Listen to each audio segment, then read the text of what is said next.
Okay, we're recording. All right. Well, hello, everyone, and welcome to our class on the healing benefits of physical touch. And we are so lucky to have Michelle Iverson teaching this class with us tonight, or teaching the class for us tonight.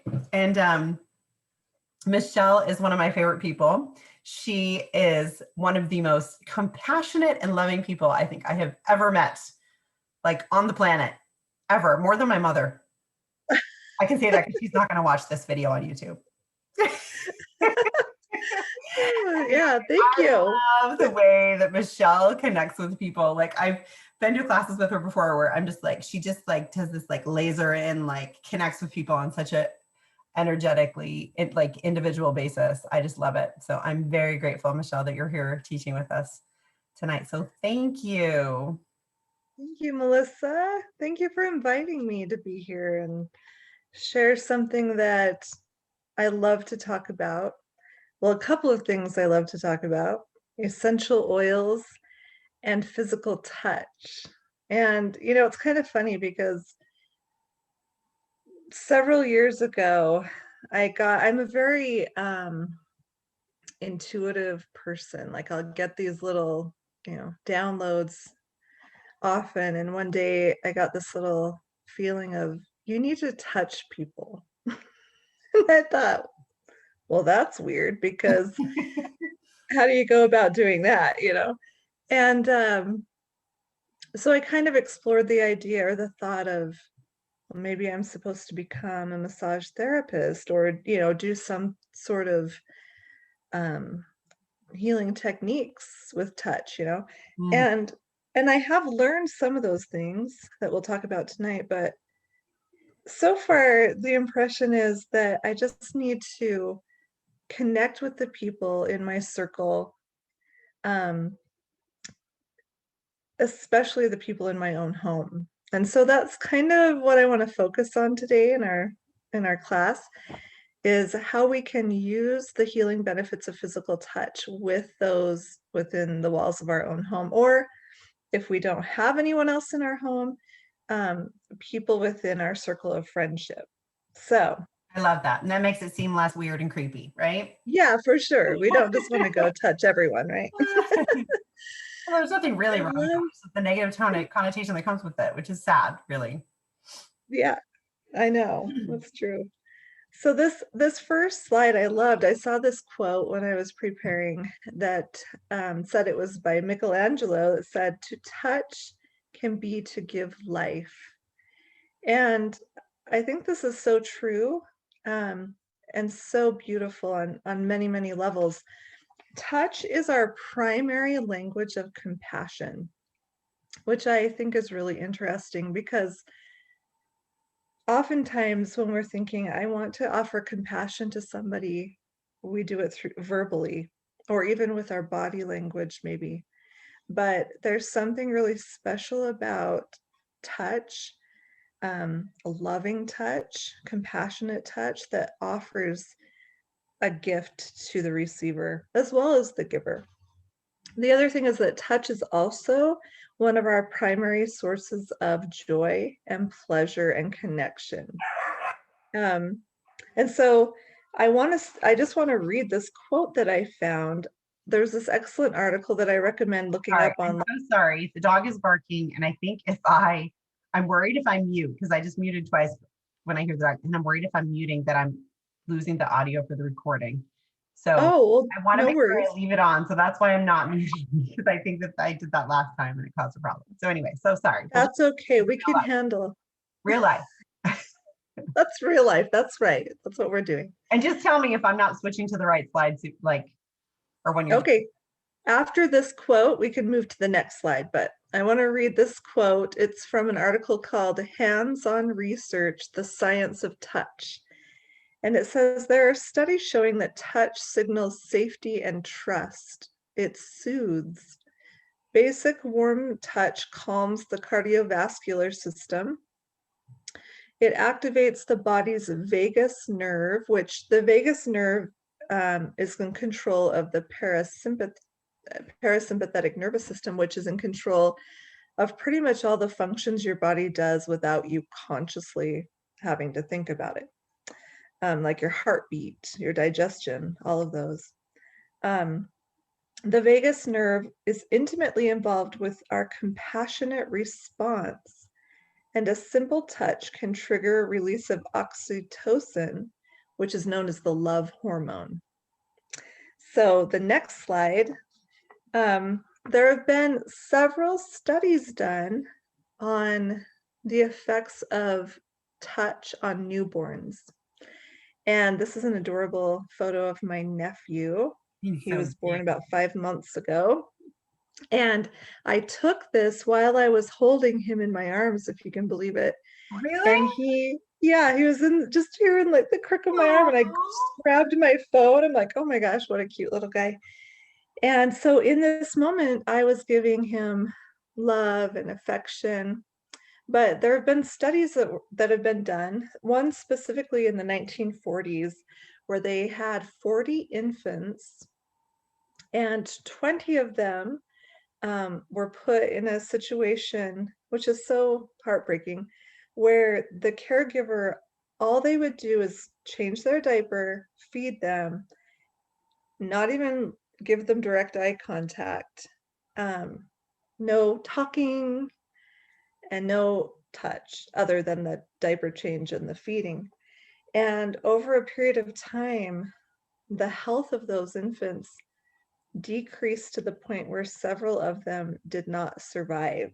Oh my goodness. I know, I'm thinking, who is willing to do this kind of study? But the other 20 who were given regular affection and love, like most people would to their infant, of course, thrived and were able to grow at a proper rate.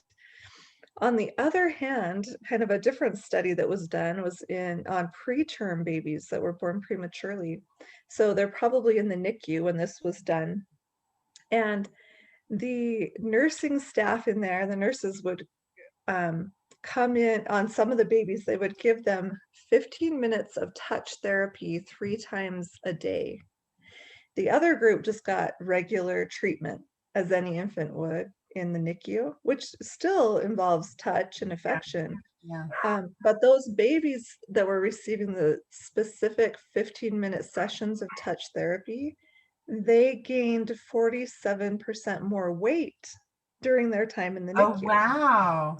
No, fascinating, right? So studies like this show us from the beginning, from the time we were born, how crucial it is for us to receive affection and touch, physical human touch. Um, and yet here we are, many, many adults. That need has not changed, right? We still need that, but there are so many of us who are not getting sufficient touch to thrive. And so that could be contributing to a lot of the issues that we face, health, emotional, depression, things like that. Something to consider. Yeah.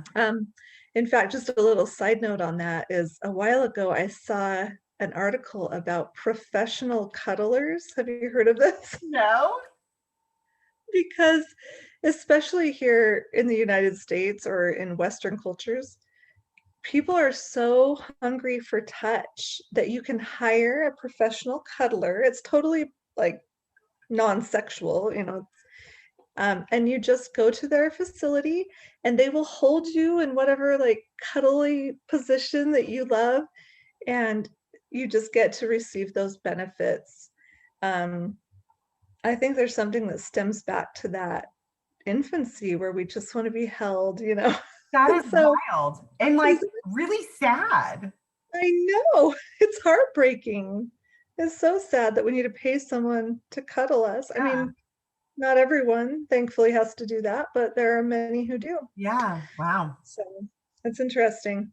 So the next slide is something that I want to point out that's important. The intention behind our touch makes all the difference. So not only is touch important, but we need to be aware of that energy that we're bringing to it, because unfortunately, another sad thing is that many, many people have been abused in some form.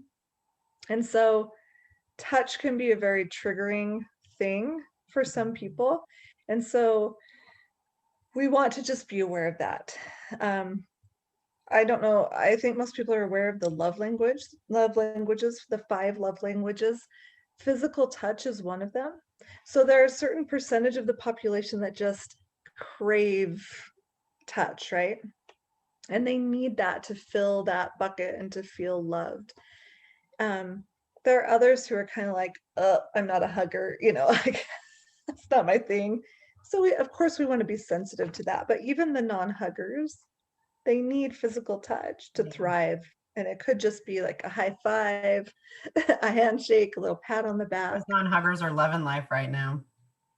The what? High fivers? Yeah. The non Oh, the non-huggers. This is they're like, their I element. don't have to worry about being mauled when I go out to, wherever. See It's people. so true. People like me are like, I just want to hug somebody. Luckily, I have a family to hug. So, Yep. So again, I have another little quote I want to share here that says, this is a psychologist. Her name is Melissa Solt. And she says, being present in one's body is a double-edged sword for survivors. And we're talking about survivors of abuse. On one hand, working through the body can stimulate the trauma and evoke confusing or frightening feelings. On the other hand, it is this very ability to be present and in one's body that ultimately allows one to feel more grounded and thus safer and more in control. So you want to eventually to heal the trauma of those things, be able to get to a place where we can allow ourselves to be present in the body and receive healing, the benefits of touch through the healing benefits of touch. One thing that the same article said is that a lot of people will need to go through different types of therapy to get to that point. So that's something to keep in mind as well. If you are one of those people who have experienced that type of trauma and physical touch is not easy for you. One of the difficult things about that is just our relationships, our intimate relationships can suffer greatly. I'm not even just talking about spouse relationships, but with our children, if we are not able to give and receive touch. So that's something we want to work on healing. I have children in the room suddenly. Yeah, thank you. Shall we move on to the next slide? Yes, thank you. Okay. So I want to talk about compassionate touch. So several years ago, I taught a class for women, and it was kind of a class about self-worth. And one of the tools— that memory just popped up. It was like exactly 4 years ago that we first started that, because we did it for a couple. Was it 4 years ago? It was our first one. Oh my gosh. That's right. Yeah. It was in the spring. Well, one of the things that I loved to talk about back then, and I still do, is this idea of compassionate touch. And for me, it was a practice that I started for myself because I was having a hard time loving my body, which many people deal with that.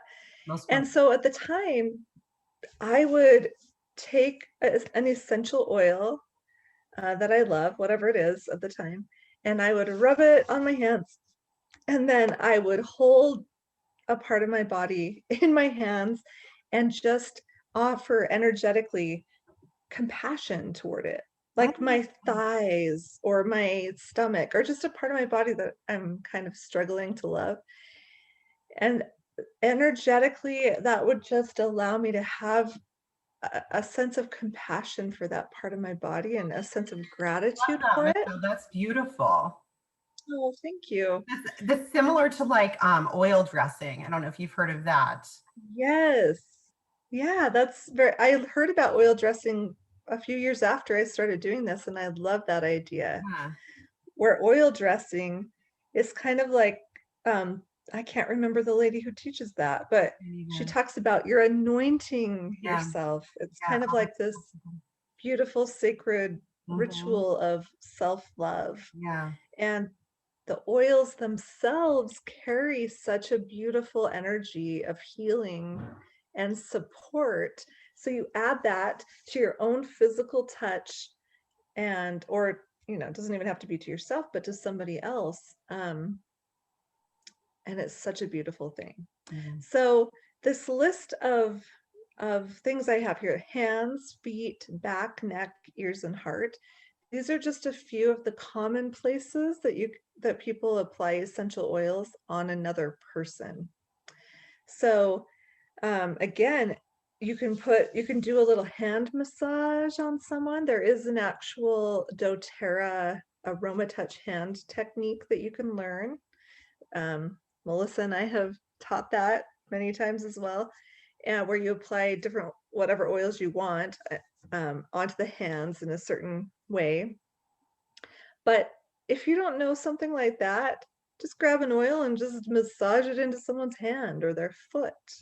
The back and neck are good places that there's something about along the spine that it kind of helps boost immunity. It's very supportive. A lot of people like to be rubbed on the back, so it's a very connecting experience. The ears, that one probably sounds a little less common, but That's a very intimate part though, right? it is. It's a Yeah. very intimate part.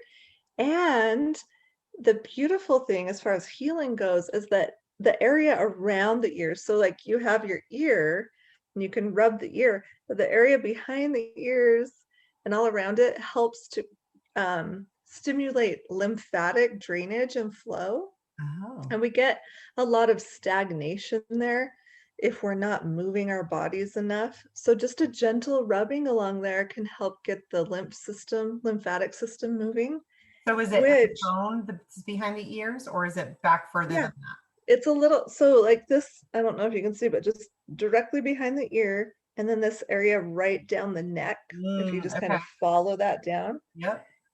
And if you can just use your flat palm or your fingertips and just gently massage yourself or someone else, in that area with an essential oil. And it's very All nice. right. Ooh, I like that one. And then the heart, the thing I love about the heart, not everyone's going to be comfortable with you touching them on that area. But for myself and my children, my husband, the thing I love about rubbing somebody there, I kind of think of it more as an emotional support area of the body, your heart. Mhm. And so if someone's struggling emotionally, I'll often put an oil on their heart because it does two things. It helps support the body physically, but then aromatically. When you have oils on your back or your feet, you can't smell the aroma as strongly. But right here on your chest, it's like a little diffuser right here, Right. right under your nose, right? So you get that benefit as well. And as far as emotional healing goes, using the oils aromatically is very powerful. So it kind of does two things right there on your heart. Let's go to the next slide. So one of the best tools, in my opinion, that I use all the time, I've got my copy right here, is this book, Essential Emotions. And the beauty of this book is you can open up to, any page. I don't know if you can see it on the screen, but this one's Roman chamomile. And it will tell you the emotional and spiritual benefit of that oil. Like the one I just turned to, Roman chamomile, is spiritual purpose.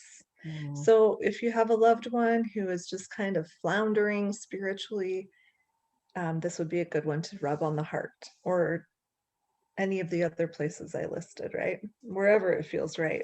But this book, I feel like it just adds another layer of understanding what the oils do for us that we can incorporate into our healing touch. So much of healing, I feel like, is intention, right? Like, what energy am I choosing intentionally to put on my loved one, both with my love and with an essential oil? And the combination of that, I just feel like it wraps this beautiful, compassionate vibe around your loved one and gives them what we're all seeking for, right? Which is love and acceptance. I think I think about that. I'm like, who do we love to be with the most? We love to be with people who make us feel nurtured and nourished, um, understood, all those things. So when we can provide an environment like that with touch and with essential oils, people are going to keep coming back for more. At least that's what I think. Seen and heard, right? That's what they say. Yeah, seen and heard. That's exactly it. Okay, so the next one is another favorite book of mine. I Am Fabulous. This is the lovely Desiree Mangan-Dodge. She's one of my favorite doTERRA leaders. She's not even in our line in doTERRA, but she's an amazing teacher. And her background is in Chinese medicine. So this quote here says, "The guiding principle of Chinese medicine is that 99% of illnesses in the body are rooted in the spirit. With that understanding, I use the essential oils as needles to apply on acupuncture points and meridians to heal my spirit." So I love this when I heard her say this in a class. Is if you're familiar with acupuncture or acupressure, well, acupuncture, they use a needle, right, on that meridian point. You can do the same thing with an essential oil. So you just, and we're going to talk a little bit more about that. In fact, it might be our next slide. Let's see. No, it's not, but we're getting there. Oh, So, do you want me to go back? oh, no. We can move on. Healing self-touch. Okay, so we talked about this a little bit, but we can offer ourselves the healing benefits of touch if we're in a situation where we don't have a partner or a professional cuddler or whatever, And one of my favorite things to do is very, very simple. Did I bring my oil? I didn't, but I don't need it to demonstrate this. You just grab your favorite oil, you put a couple drops in your hand, and you rub your hands together, and then you just inhale the aroma, and you can just do that slowly and really breathe it in. And then I like to rub the rest of it on the back of my neck. And one of my very favorite supportive self care, I don't know what you'd call it. It's like a hold. It's like holding yourself, I guess, is to put your one hand on the back of your neck and one right here on your forehead. And I just take a few deep breaths. And for some reason, just that slight pressure on my forehead and the back of my neck at the same time, it makes me feel supported. And this is and loved. amazing to have. It's even better to have someone else do it for you. Yes, ideally. Yeah.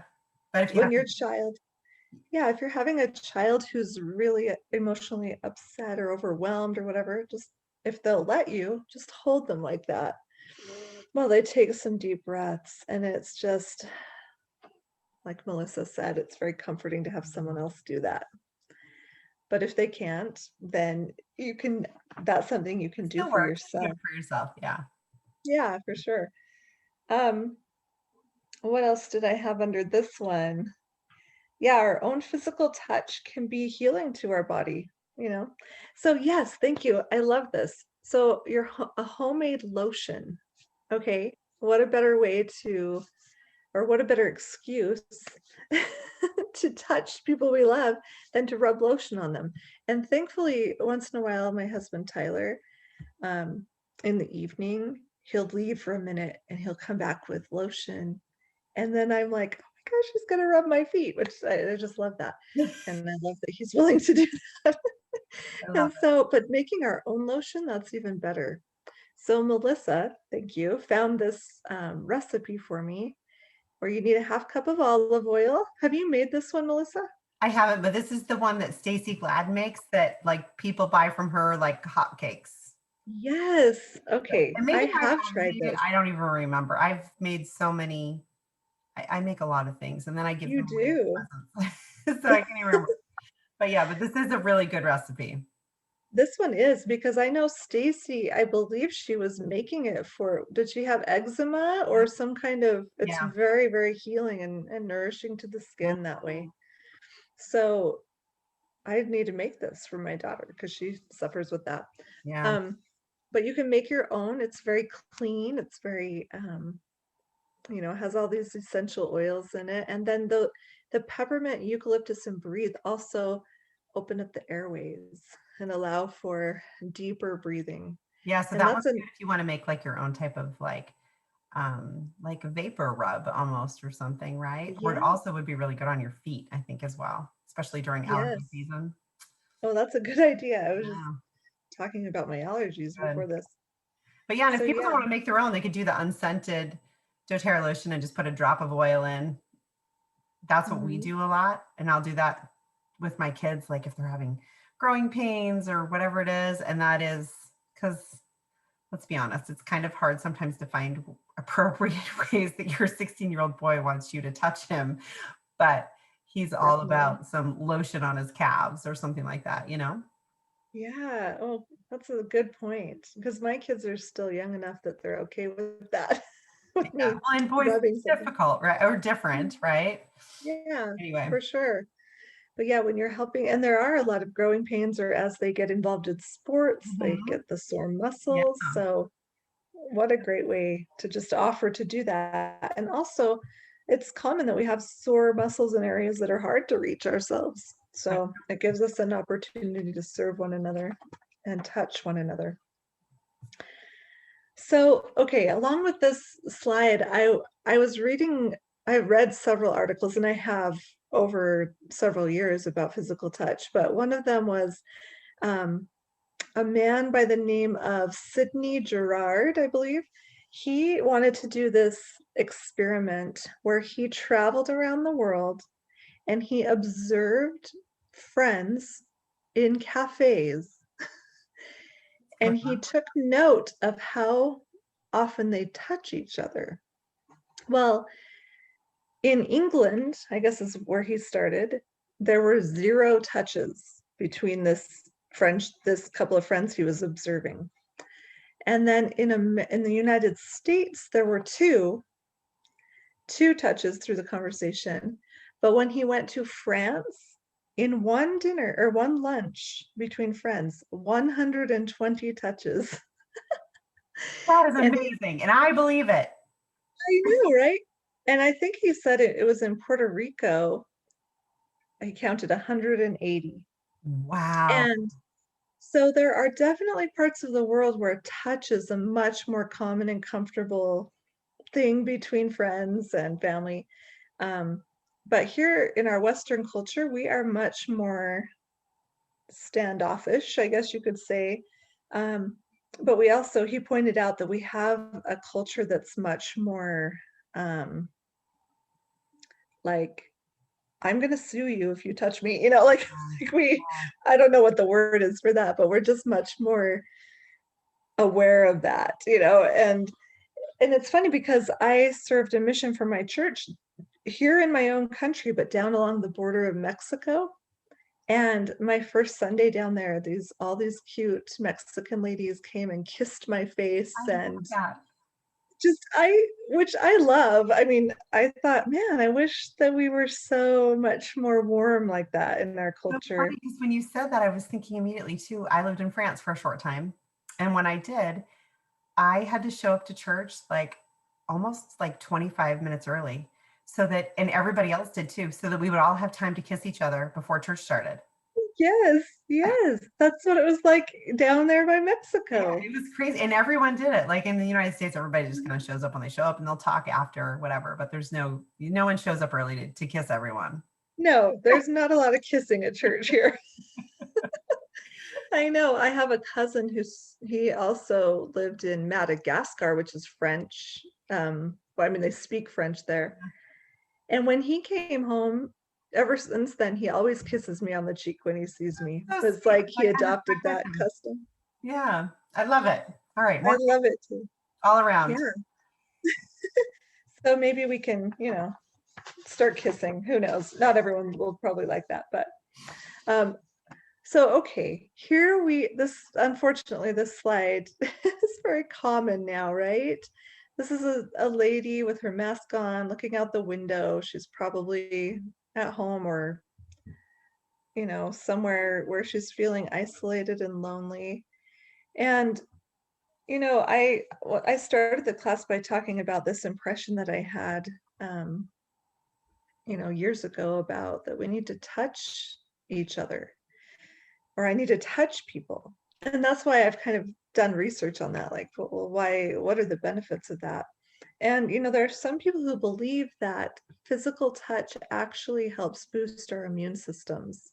Oh, So, this last year we've been through a lot. And when you have a virus come in that you're kind of uncertain as a population, you're uncertain about how bad this is really going to be, what are going to be the effects.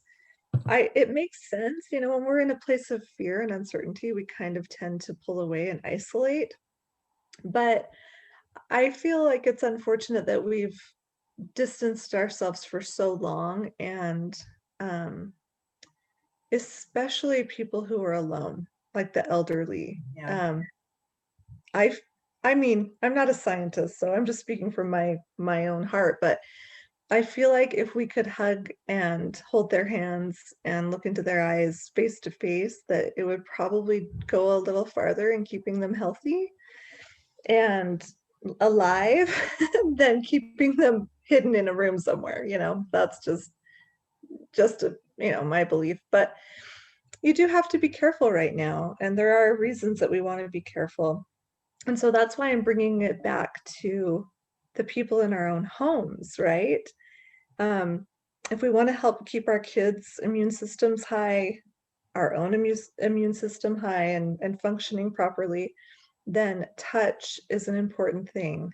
And again, when we incorporate an essential oil, it just magnifies um, the benefits of that.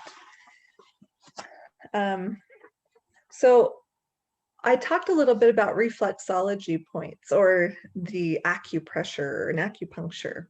And all of those body parts on that compassionate touch list, pretty much, maybe not the heart, but I think all of the other areas that I mentioned are areas where we have reflexology points. And the hand is one of them. You can see on this slide that these different points on the hand, the same goes for the feet and even the ears. They all connect to different organs, different tissues, different systems in the body. So some people really love to hold hands, right? When you love someone, you like to hold their hand. You can even just hold hands while you're in the car driving, watching TV.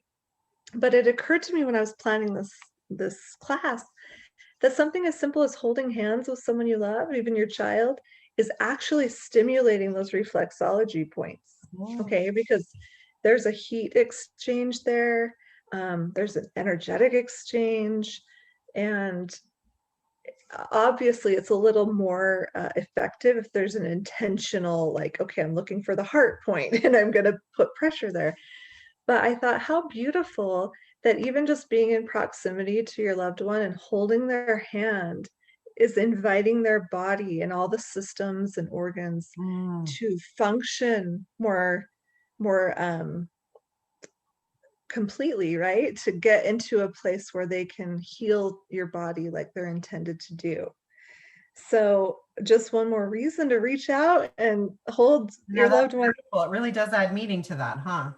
It does, yeah, that their whole body, a map of their body is right here, Mm, and you're holding that in your hand. yeah, And so I feel like that's a beautiful thing and a simple thing that we can do, right? yeah. Um, so hugging. Okay, we talked about that a little bit too. Not everyone's a hugger, but I found this fun quote. Many of these quotes are by psychologists, but I think this lady is an author as well. And she said that we need 4 hugs a day for survival. We need 8 hugs a day for maintenance, and we need 12 hugs a day for growth. My goodness. That's a lot of hugs, right? And I think when you're a parent to little children, you're getting a lot of hugs because children are just cuddly and huggy. most of them. So they're either like hanging on your legs all the time as you try to do dishes, or they're, just always vying for your attention and offering hugs. But as we get out of that phase of life, I'm thinking, okay, I've probably had a couple hugs today. My kids left for school when Tyler got home from work, but 12 hugs a day, no. I have not had that. Thing, isn't it? I don't know if I'm gonna tell that to Brandon. He already hugs me a lot throughout the day. This is like, we don't I need think I any am more hugs. now.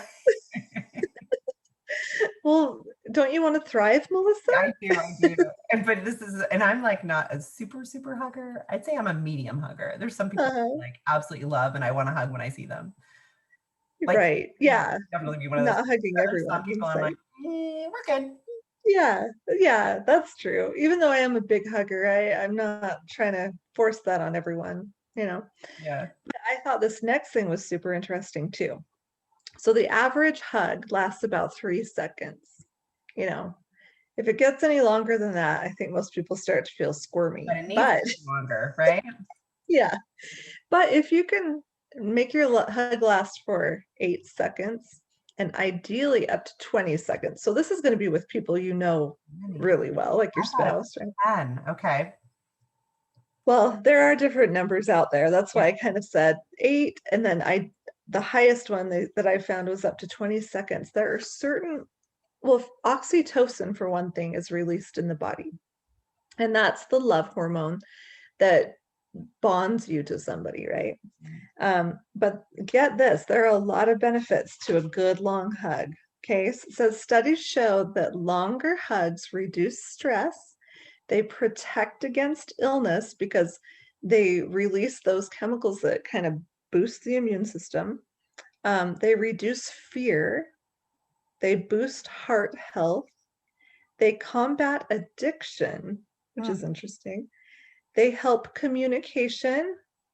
They reduce pain, and they create happiness and connection through that We oxytocin. need longer hugs then.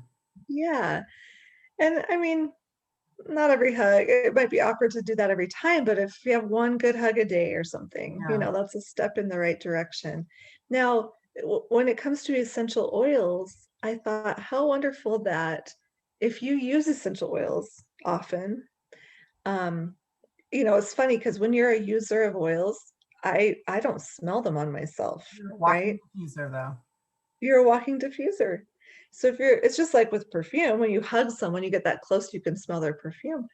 Well, perfume doesn't often have a therapeutic benefit, but essential oils do. So if you're holding someone for 8 seconds, they're getting to breathe in your serenity or your rose or your whisper or whatever you like to wear, your citrus bliss. So they might walk away feeling like that was the best hug I've had in a while and not even realize that they're getting those benefits from the essential oils. I like that. Yeah. So yeah, let's give a few more hugs every day. And then the Aromatouch technique. So I mentioned that there are different ways to touch people with essential oil that have been studied and are proven to have benefit. And the Aromatouch technique is one of these. It was created by Dr. Hill. I don't know what his title is now, but he used to be the chief medical officer, right? Yeah, he's still something. Yeah, some of those roles have switched a little, but He's not chief medical advisor anymore, but he still is.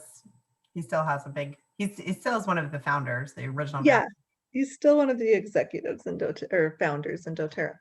But this, I don't know how many Aromatouches I've given now at this point, but Wow. my kids, it's funny because we haven't done it for a while, but when my kids were little, they loved the Aromatouch technique. And I'm fortunate enough to have a massage table in my home. Not everyone has that, but you lay them on their stomach and you apply the oils you see here on this slide. And they have different purposes. So the balance and lavender help to reduce stress or manage They're your not in the stress. right order too. I just realized that. So don't let that throw you off because I was just Oh looking. yeah, I didn't notice that either. And you do them in order, so you're layering them. And you start with the balance in lavender, and then you go to immune support, which is melaleuca and on guard, and then inflammation. So almost all pain is because of inflammation. So this helps with that. Aromatouch blend and deep blue. And then homeostasis. Again, this is helping to bring you out of the fight or flight that mode that so many of us live in all the time. And that parasympathetic nervous system that's just trying to keep your body functioning. If you're in fight or flight all the time, those functions begin to struggle. So I love that the wild orange and peppermint help to bring that balance back to your system and your parasympathetic and sympathetic nervous system. And if we can do this technique regularly, at least in my home, I notice a lot less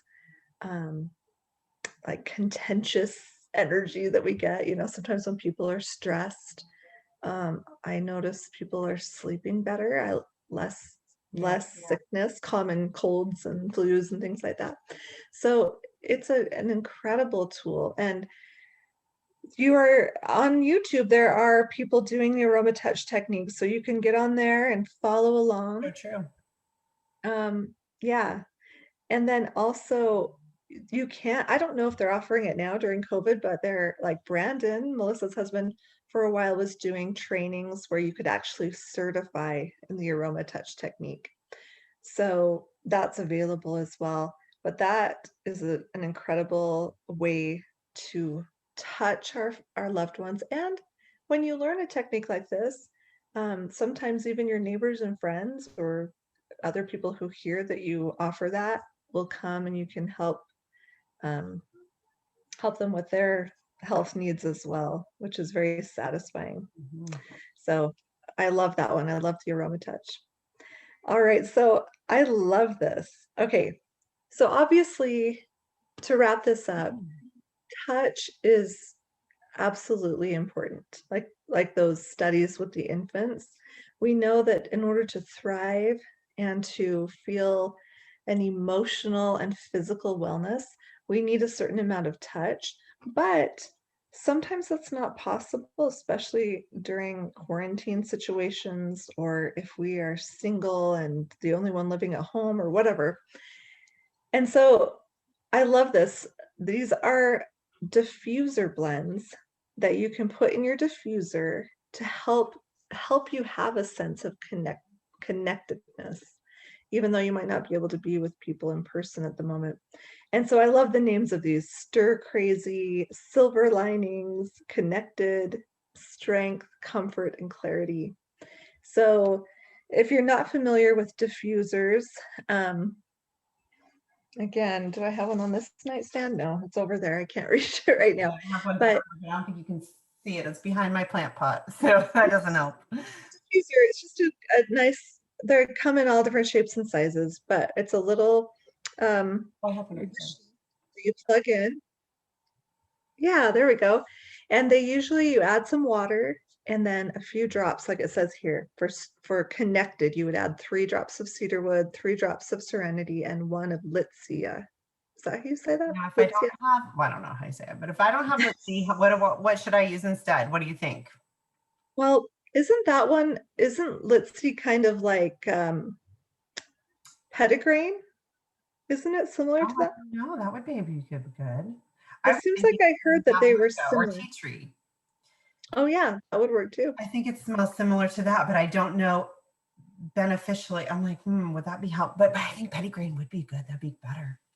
That sounds like it Yeah, would go so well with those and other 2 oils. anytime, I'm sorry, what was that? It would blend better, I think, with those other 2. You're right. I think it would. And that's the beauty of a diffuser blend recipe is if you are missing one of them, just add something else, right? That you like. So you would add that to your diffuser and run it throughout the day, and it will just begin to, again, calm the nervous system, give you a sense of well-being, and help you feel connected. I mean, that's the truth of it, is that we are all connected, energetically connected. And when we're going through difficulties as a planet, which we are right now, we tend to start to feel somewhat separated, divided, um, and isolated. And so it's important to do things, to implement different practices into our routines that keep us in a place of feeling light in our heart and just connected to humanity and looking for common ground, and um, just remembering that we're all in this together. So hopefully something that I have shared here tonight can Yes, help you start to touch your loved ones with more intention. And when we have that intention that this touch is going to heal on whatever level is needed, I think we start to see changes and miracles.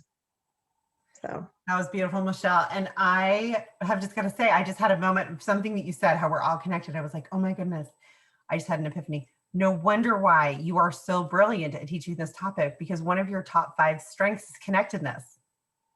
you're right. That is one of my top strengths. Yeah. That's I'm a awesome. messenger of connection. Yeah. So I love it. It's like obviously something that makes sense to you, but is also like one of your strengths as far as finding ways to make that happen. So I think that's really Yeah. cool. Thank you for pointing that out. That's Yeah. true. So you're brilliant. Anyway, I so appreciate you taking the time to teach us and to enlighten us. My biggest takeaway is definitely the hugging thing. We need way more hugs, and I need Mhm. to hug my kids more for sure. We're going to have mandatory hugs That's right. with good intention. So, Yes. Yes. Thank you. I agree. Even though I'm a hugger, it's easy to start getting too busy to hug each other, right? yep. Or And it's easy to get too annoyed with each other to hug, or absolutely whatever it is. nothing is too important for hugging. Exactly. Oh, goodness. So, I love it. Okay. So, next time, if you guys want to join in, next class coming up will be we'll be do gardening. This is on YouTube, of course. So with the gardening, it won't be exactly on these dates. It will be sometime after that. We'll have the gardening class go up, and then which is super fun. Like, who thinks of using oils in their gardening? It's crazy, yeah, right? I'd love that. And then another one we're going to have is my husband's going to be our guest teacher for May, and he's going to teach about guys using oils, like, because they're too cool for it, but they're not. So Yeah. anyway, and just in time for Father's Day too, we'll have some good little gift ideas on there. And then real quick before anybody goes, so just know that if you have a friend or family member who you're thinking of when you're hearing about these things going, oh, they need this or they would love this, then connect with Michelle or I. Let us know, what is a health concern they have or what's an oil they'd have.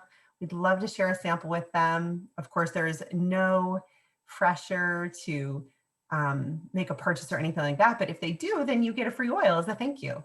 So for the referral. So, and there's no limits on that or anything like that. We're always happy to help share the love, because that's how our businesses grow. Michelle and I do this as a business, and we thrive on referrals. And it's great because there's only so many people we can help, and then we need other people to help us help more people. So it's a good thing. So thank you guys so much for tuning in. Thank you, Michelle, for being our amazing guest speaker. It's been Thank fabulous, you. fabulous, fabulous. And we'll see you guys next time. So happy oiling.